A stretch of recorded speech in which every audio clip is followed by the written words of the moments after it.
Mariage de Lilian Thuram, le couple brave un interdit et provoque la fureur des habitants. L'ex-footballeur et champion du monde Lilian Thuram s'est marié avec Karine Diop, à Fontainebleau, mardi 23 août dernier.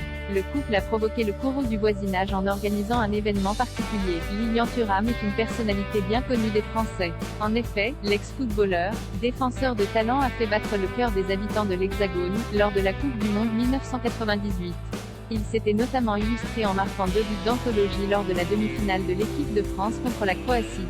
Une performance qui avait abouti à la qualification de l'équipe en finale contre le Brésil. L'ancien footballeur, très engagé, est le père de Marcus, né en 1997, et Kethren, né en 2001. Ses 2 fils sont également footballeurs.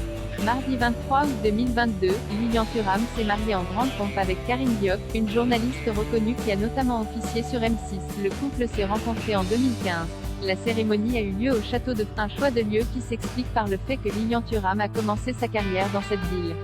Julien Gondard, actuel maire de la commune, a déclaré à ce sujet « C'était une très belle cérémonie avec beaucoup de monde dans le salon d'honneur. Il y avait beaucoup de personnalités et le couple a tenu à être discret. » Le feu d'artifice de la discorde. Si la cérémonie s'est déroulée sans encombre, un événement a vivement agacé les riverains. En effet, pour marquer le coup, un feu d'artifice a été tiré vers 1h du matin. Or, les mariés disposaient d'une autorisation allant jusqu'à 23h30. Un désagrément que le maire de Fontainebleau a déploré auprès des journalistes. Il faut que chacun respecte les règles. Lilian Thuram ou un autre, c'est pareil. L'heure donnée doit être respectée. Les bars et les restaurants ont aussi des heures de fermeture et ils font avec, a-t-il expliqué, selon les termes repris par Closer. De son côté, la directrice du château de Fontainebleau a tenu à présenter des excuses aux habitants qui ont été gênés par le feu d'artifice. C'est commun que les mariages prennent un peu de retard. Le feu d'artifice n'a duré que 10 minutes et il était autorisé. Mais je comprends que les habitants aient pu avoir peur ou être gênés dans leur sommeil. Je présente mes excuses au nom du château.